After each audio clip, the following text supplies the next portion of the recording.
Alright guys, welcome back to Formula 1 News. Quick update today on what exactly happened with Ferrari's engine. They've given an update on the issue that Carlos Sainz suffered during the race itself and why it's certainly not good news for the rest of the season and Leclerc's championship hopes for more reasons than just one. Very much intrigued to your thoughts in the comment section below. Hit the like button if you enjoy. Subscribe if you're new as always, I'd greatly appreciate it. Look at this shot as well of the engine completely destroyed. This was pretty much the first time in quite some time we've seen a proper engine blowout, right? The engine blew up and literally blew up. Parts were flying out of the car. You do not see that very often at all. And this was very reminiscent in a way of what happened to Charles Leclerc's car in Spain, to Charles Leclerc's car in Azerbaijan, for the Baku Grand Prix, obviously. And this is the first time that something like this has happened to Carlos Sainz, but it's already happened to the likes of, Kevin Magnussen, guanyu, Bottas even has had power unit problems.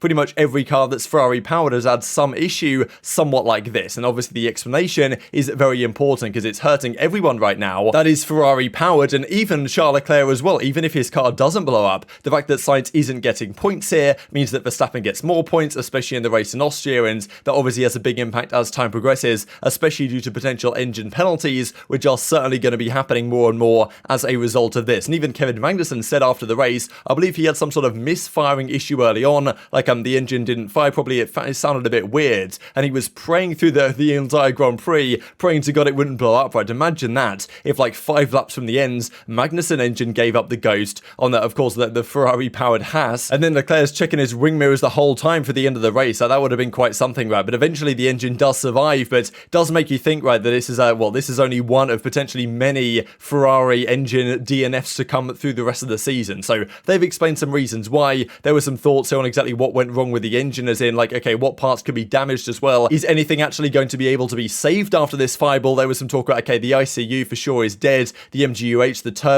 turbo, I don't know, may have survived, but even gearbox issues due to the fire could be possible. So the amount of parts going to need to be replaced here, and the chassis itself, I doubt is going to survive this one. So yeah, it's a really big deal for Ferrari, obviously, as time progresses as well. So there's some thoughts from Ferrari on exactly what went wrong here, how it was similar to previous incidents, and saying that their speed disadvantage to Red Bull was apparently due to the effectiveness of their DRS, which apparently their new rear wing has definitely cut that advantage that Red Bull have, which certainly seems to be the case, because earlier this year the Red Bull were just way quicker than Ferrari in a straight line, and apparently now the new DRS flap that Ferrari have is helping close the gap to a degree. But you do have to wonder whether, to try and compete with Red Bull in terms of top speeds, they are cranking their engines to the absolute maximum. That is probably a reasonable theory right now, is that Ferrari, with the intention of getting back on level terms, are really pushing their engines to the point of being very precarious, on the limit of blowing up every single race. We've already seen it. They realistically can't afford another one, especially for Charles Leclerc, if they want to win this championship. But as Mattia Binotto says, the team principal for Ferrari, the PU failure on Carlos's car sounds like something very similar to what happened in Azerbaijan, that of course being it for Charles Leclerc. And Maranello, we are working hard to find a remedy and solution. These are problems that worry us for the next races, not in the medium to long term, because I'm convinced that as a team we will be able to solve them. So this is the thing, for the next few races, for effectively the rest of this season, they are concerned about their engine reliability, and honestly, who wouldn't be, right? This is the comparison of the two incidences. Carlos Sainz, I believe, had some sort of hydraulics issue that retired him from that race, and on, I believe, lap 20 of about 60 or so, Charles Leclerc's car also retires. As you can see, the engine effectively blew up here, as you can see on the left-hand side. And it was interesting, because their explanation for this at the time was that after the engine kind of went wrong in Spain, they took some of the parts from the engine that went wrong in Spain into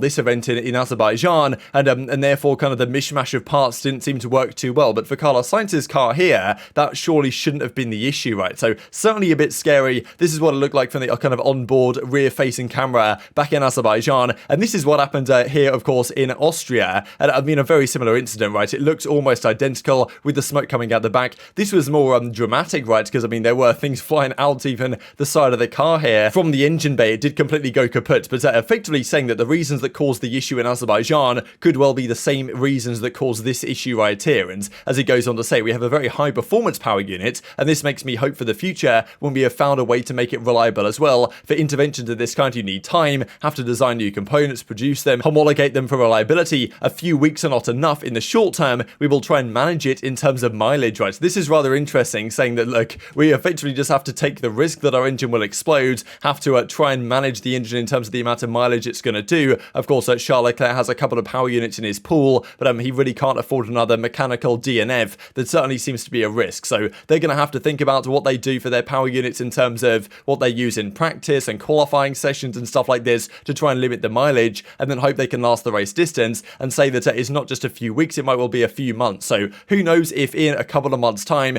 Ferrari can create a new power unit which might have better reliability, but they even said they were going to do that for their second power unit, and it doesn't really seem to be the case. There's been 4 mechanical related DNFs now for Ferrari this season, and they are confident that they have closed the gap on the Red Bull, as Binotto goes on to say. They brought some upgrades, that being Red Bull to Silverstone, and it's a fight of very few tenths between the two teams. Even they said they brought a new engine bonnet to Silverstone, and that helped them as well, which I thought was rather interesting. And he goes on to say that they still believe in both championships. But the issue really is for them here is that when you get DNFs like this, not only is it concerning for the team in general, but it's also highly concerning for their championship hopes, because with Sainz not finishing that race, if he had finished that race, he would almost certainly have overtaken Verstappen for second place in the race. But the key issue might well be is potential grid penalties down the line. The more units they take, the more kind of engine parts they replace, the more power units they require, there's going to be further engine penalties down the line. And that doesn't just affect their performances. Like, let's say Carlos Sainz now has to take a further engine penalty, maybe 1 or 2 more penalties, at least in terms of grid positioning, than he would like to. That significantly reduces the chance that he's going to be able to,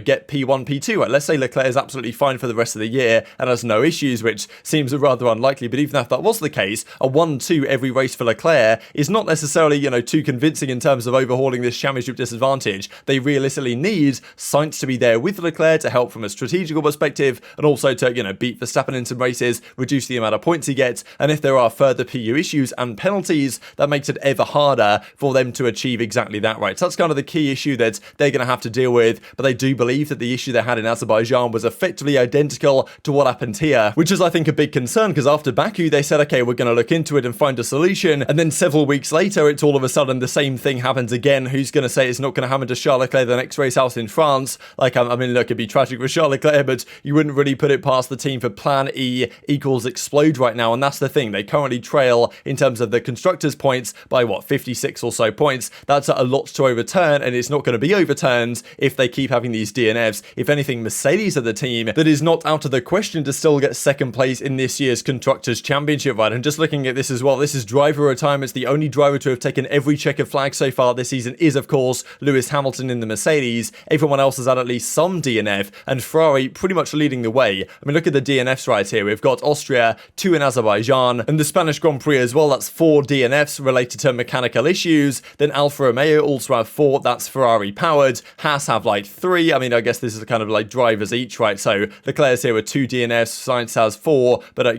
2 accidents, 2 technical. But you know what I mean in terms of technical. Ferrari have got 4 between them. Then Joe, Bottas, and then of course the 2 Haases. They're right up here, right? So it very much seems to be a story of Ferrari power is not as reliable as it needs to be. Very much intrigued to your thoughts in the comment section below. Hit the like button if you enjoyed. Subscribe if you're new as always. Take care of yourselves, and I'll see you next time.